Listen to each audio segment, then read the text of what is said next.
Absorveu essa população da região e para absorver essa população que vinha da região, ela tinha que ter trabalho para elas. E as atividades que vieram em decorrência do complexo cafeiro já estavam muito consolidadas, que era comércio, prestação de serviço, pequenas indústrias.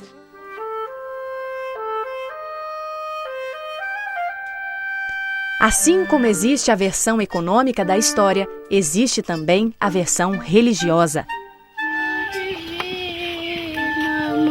Também, assim como ei foi, que a seu povo visitou e livra nós do cativeiro, que as culpas lhe originou, e que assim como ei foi, pro século sem fim, amém. A Diocese de Ribeirão Preto foi criada em 1908, num projeto mais amplo da criação da província eclesiástica de São Paulo, feito pelo Dom Duarte Leopoldo e Silva, e para isso foi escolhido a dedo um padre, senador da República pelo Paraná, que era Dom Alberto José Gonçalves, que tinha um trânsito político muito grande no Rio de Janeiro e era reconhecido também pelos seus méritos enquanto padre.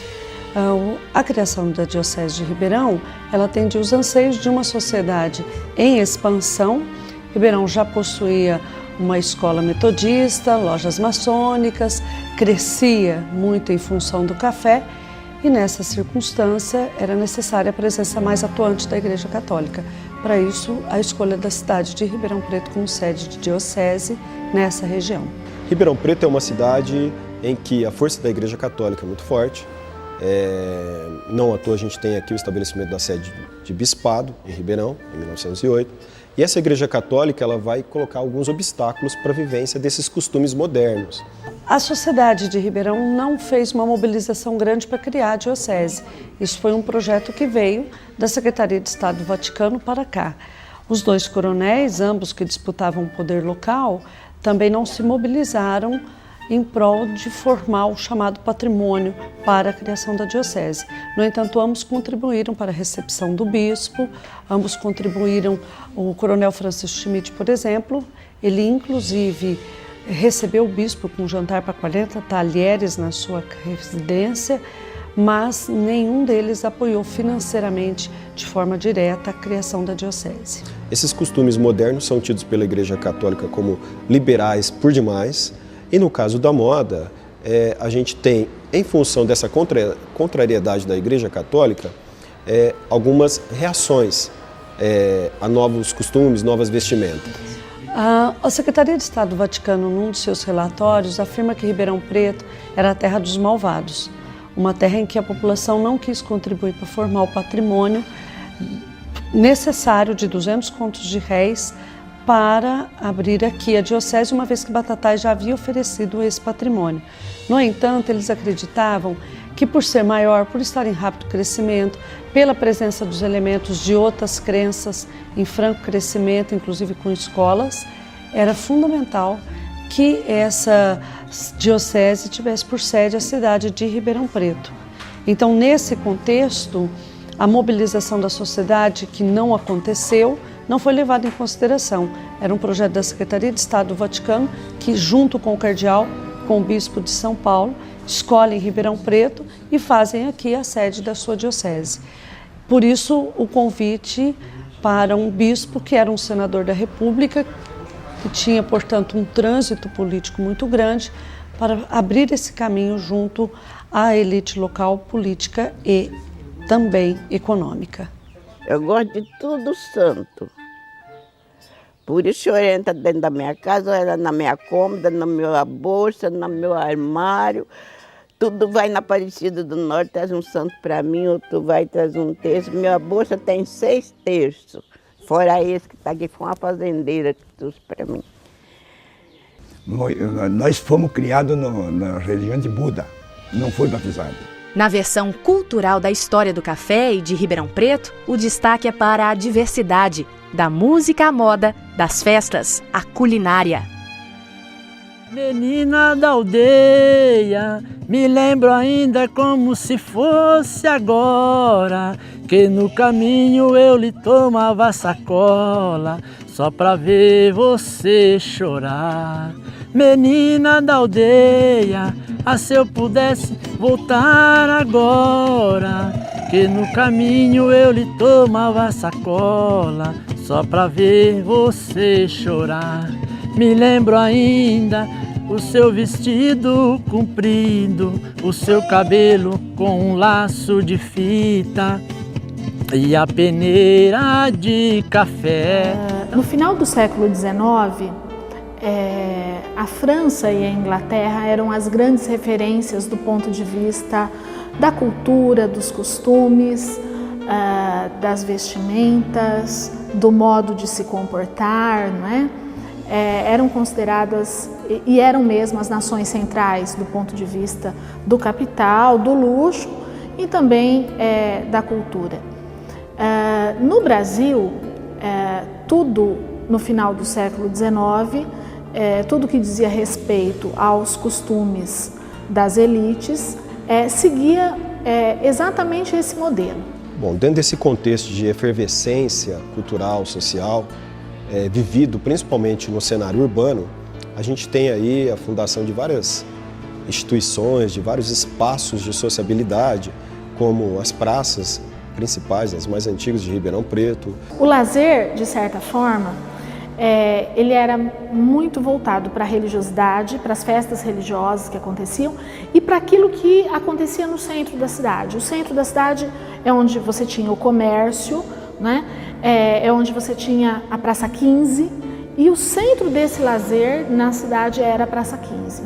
Isso tudo envolve Ribeirão Preto de uma tal maneira que Ribeirão Preto vai ganhar um apelido, que é a Pequena Paris. Então os jornais chamavam Ribeirão Preto de Petit Paris. Não é? Essa Petit Paris do interior paulista vai chamar a atenção exatamente por esse embelezamento, por essa proposta osmaniana, inspirada em Georges Eugène Haussmann, prefeito de Paris no meio do século XIX, o primeiro prefeito a fazer essas modificações urbanas. Ribeirão Preto vai vivenciar a modernidade com tudo isso, o novo, o belo, mas ao mesmo tempo uma periferia marcada pelo descaso, pelo não calçamento, pelo não saneamento, pela não urbanização aos moldes que o centro vive. Nesse sentido, como a sociedade ribeirão-pretana, ela se constituiu não só, né, por essas elites, a gente pode dizer que há outras manifestações culturais no período que, embora não sejam notadamente de influência francesa, são muito importantes para a gente compreender a formação, a consolidação da cidade de Ribeirão Preto. Os meus avós negros, velhos, eles gostavam de dançar batuque. A cabocada tinha arrastapé lá, né? Mas nós era debaixo de... O pai tinha medo que a gente destremeava. Ficava os homens de um lado, as mulheres do outro, né? E um tá batendo na caixa e eles cantavam, né? E ainda eu dancei um pouquinho de batuque. Pra falar a verdade, meia-noite eu pulava a janela devagarzinho, ia lá, arrastava o pé lá e depois voltava para casa. Eu diria que a questão dos imigrantes, nesse sentido, é a mais importante, né? Notadamente, italianos. Os italianos vão, de certa forma, influenciar muito no gosto cultural da cidade. A gente vai encontrar essa influência na arquitetura, a maior parte dos maestros, das bandas de música e dos músicos que tocavam nessas bandas no coreto da Praça 15 são todos italianos. Pelas ferrovias, nós temos a chegada de alguns periódicos que são produzidos em outras cidades, jornais, né, e revistas, né, quando eu me refiro a periódicos, tanto jornais quanto revistas. Esses jornais, essas revistas trazem novas expressões linguísticas, trazem novos comportamentos tidos como socialmente valorizados e dentro desses comportamentos, inclusive, uma preocupação diferenciada com o traje, com o vestuário masculino, mas em particular feminino. A gente vai perceber então que Ribeirão Preto começa a se integrar a um circuito internacional da moda. Os cafés, eles acompanham esse modismo francês, os cafés e as confeitarias. Realmente, as mulheres passam a ter um pouco mais de acesso a essa sociabilidade, a poder sair de casa, mas continuam quase sempre acompanhadas de irmãos, de pais, de maridos, de mães, né? A situação da mulher ainda é uma situação muito vigiada naquele momento. Uma outra questão que é importante é a gente perceber que essa mulher, ela é também vítima da moda naquele momento. O Teatro Carlos Gomes, ele foi tido como um dos maiores do país, né? É um teatro importantíssimo, em que você tinha a oportunidade de assistir algumas operetas, algumas companhias de teatro, não só brasileiras, mas também europeias, francesas, italianas. O teatro, ele representa, de certa maneira, todo esse ideal vivido pela elite ribeirão-pretana de tentar, em sua cidade, estabelecer um padrão cultural tido como civilizado, como tido associado ao progresso, considerado de bom gosto.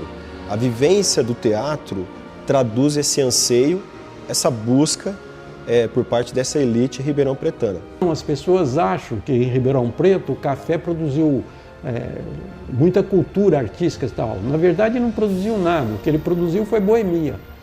Saiu o Cassino Eldorado, que depois se transformou em Cassino Antártica, etc. Os teatros, se você pegar, por exemplo, o jornal A Cidade publica sempre, há 100 anos atrás, como era. Se você pegar a programação dos teatros da época, você vê que não se levavam peças sérias de teatro. Eram shows de variedades, luta de boxe, luta de vale-tudo, mágicos, equilibristas que se apresentavam no Teatro Carlos Gomes. Mesmo as famosas óperas que eles dizem que se apresentaram em Ribeirão Preto, aqui nunca foi apresentada uma ópera inteira. E assim como existe a história, existem os causos. Conto muito para as crianças, né? É uma brincadeira que se trazia até um relacionamento assim, de amizade, namoro e casamento, né? Porque a folha do café, a gente conta ela com duas faces, a inferior e a superior. A superior é a que a gente vê ela de frente, e tem a inferior. A parte inferior dela é uma película que se aceita você escrever nela, sabe? Pegando uma folha de café, você ou até mesmo com a ponta de lápis ou com um simples galinho seco do café, a gente escreve. Então tem uma história que, né, que o rapaz gostava de uma moça, mas naquela época os namoros eram rígidos, né? Era um olhar, namoro na fechadura da porta, né? Então ele sentado assim, pensando, falou, mas como é que eu faço? Eu preciso comunicar para ela que eu gosto dela. E ele pegou uma folha de café no meio da lavoura e vira ela, e ele sentiu que ali dava para ele escrever. Ele já era, né, alfabetizado, então ele escreveu no verso da folha do café um recado para ela. Então ele escreveu no verso, preciso muito dizer que te amo. E escreveu ali, e no serviço ele passou por ela e jogou aquela folha no chão. E ela viu que era alguma coisa, ela apanhou e leu, né? Leu o verso da folha. E daí surgiu um namoro, que foi até um casamento, né?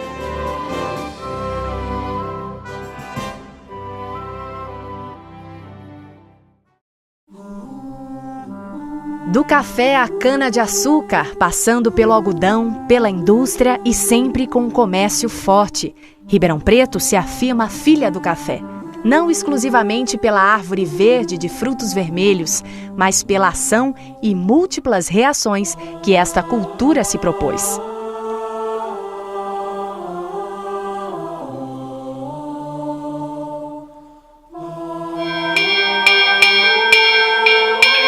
Os sinos que ainda batem ecoam por vários cantos, que a história até pode ser esquecida ou diversamente interpretada.